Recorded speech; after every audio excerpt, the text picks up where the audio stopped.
हरिओम। प्रसन्न रहें, खुश रहें और बिना वक्त गंवाए हम लोग कल से आगे चलें। कल हम लोग चर्चा कर रहे थे सुंदर लिखावट के लिए हमें क्या क्या काम करने हैं। तो कल मैंने आपको बताया था कि ये पाई और वृत्त, इन्हीं दोनों आकृतियों से वर्णों की रचना हुई। और इसके बाद हम लोग चर्चा कर रहे थे कि अपनी लिखावट को सुंदर करने के लिए शुरू में 1-2-4 दिन के लिए आप पूरी पंक्ति का प्रयोग करें, पूरे पंक्ति में लिखें, जैसा कि आपने यहां आप देख रहे हैं और आपने लिखा भी होगा, यह मुझको उम्मीद है। अब इसमें हमने पूरी पंक्ति ले ली है। इसमें 3 शब्द हमने लिखे हैं, सुंदर, मनोहर, राम।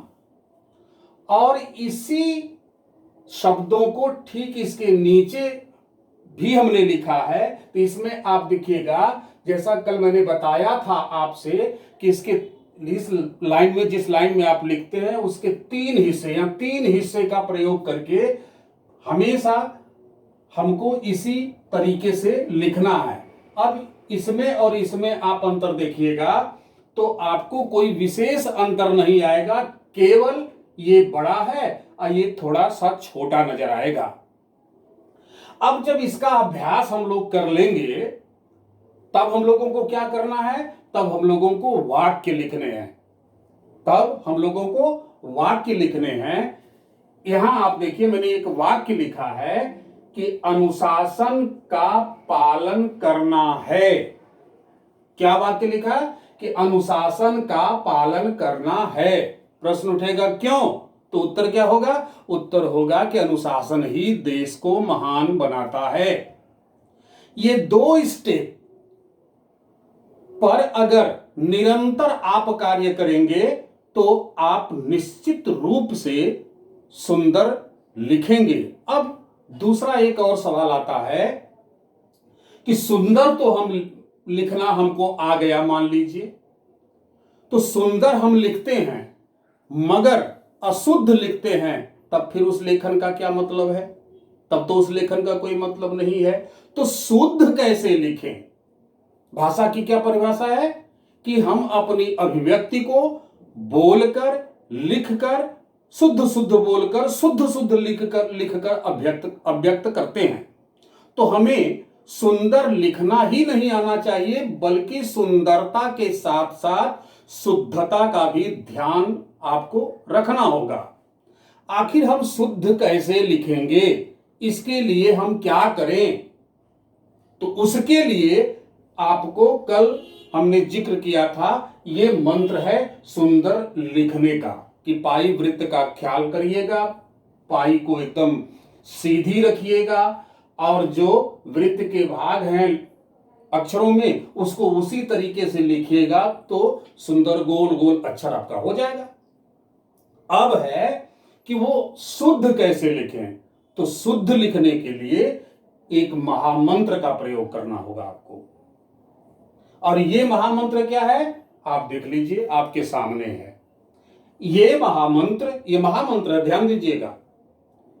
हुआ क्या है कि क वर्ण पर सभी स्वरों की मात्राओं को इसमें बैठा दिया गया है और बैठा करके इसको रखा गया। इसको कहते हैं, क्या कहते हैं? कहते हैं इसको ककहरा, 12 खड़ी, ये सब इसके नाम हैं। करना आपको क्या है? करना ये आपको है कि इसको लिखकर क से लेकर ज्ञ तक आप लिख सकते हैं। क से लेकर ज्ञ तक आप बोलें। बोले कैसे, ये महत्वपूर्ण है कि इसको बोले कैसे। इसको बोलना है ऐसे, क, का, की, कु, के, कै, को, कं, कह। इसमें 2 चीज छूटा हुआ, कै, को, कौ। क्या होगा? कौ, को, कै, कै, को, कौ। इसको भी इसमें लिखना है। तो क, का, की, कु, के, कै, को, कौ, कं, कह। इसका निरंतर बोल करके आपको अभ्यास करना है। और अभ्यास करना कैसे है? आप के हर घरों में एक आदम कद आईना, ड्रेसिंग टेबल हर घर में है, जिसमें आप जब आईने के सामने आप खड़े हो जाएं, जिसको कहते हैं मिरर प्रैक्टिस करना, दर्पण अभ्यास, ये बहुत जरूरी है। जरूरी इसलिए है क्योंकि जब आप आईने के सामने, शीशे के सामने अपने को खड़ा करेंगे तो उसमें आप पूरी तरीके से नजर आएंगे। अब पूरी तरीके से जब आप नजर आएंगे और खड़ा होकर के केवल बोलना है, क, का, की, कु, के, कै, को, कौ, कं, कह, बार बार बार बार बार बार। अगर आप 5 मिनट, केवल 5 मिनट अगर अभ्यास करेंगे, मिरर प्रैक्टिस आप करेंगे, हो सकता है जब आप आईने के सामने खड़ा होकर के और इस तरह का उच्चारण करने लगे तो अगल बगल कुछ प्रतिक्रियाएं आपको मिले। क्या कर रहा है? कोई आपको अंतर नहीं पड़ना चाहिए कि उस समय हमें कौन क्या कह रहा है, बल्कि केवल आपको खड़ा होकर के क्या करना है? उच्चारण कर, बोल बोल कर, जोर जोर से बोलकर, क, का, की, कु, के, कै, को, कौ, कं, क, ख, खा, खी, खू, खे, खे, खो, खौ, खं, खह, ग, गा, गी, गु, गे, गै, गो, गौ, गंग, गह। इस तरह से आप बोलते रहिए, किसी भी वर्ण को उठाइए, उस पर पूरी मात्रा बैठा करके उसको बोल जाइए। क्या होगा मालूम है आपको? होगा ये महामंत्र क्यों है? होगा ये कि जब आप बार बार बोलिएगा तो प्रत्येक मात्राएं जो वर्णों पर बैठी हुई हैं उनके उच्चारण में जितना समय लगता है वह समय आपके इस मस्तिष्क में फिट हो जाए, बैठ जाएगा। की मान लो की। और अभ्यास करने के बाद जब श्रुतिलेख आपसे करवाया जाएगा, बोला जाएगा, सुन के आपको लिखना होगा, तो जैसे ही बोला जाएगा, जब आप अभ्यास करेंगे दिमाग में बैठ जाएगा कि अब मान लीजिए कोई बोल दिया कि लिखो किताब, कोई बोल दिया कि लिखो किताब, आप तुरंत लिखेंगे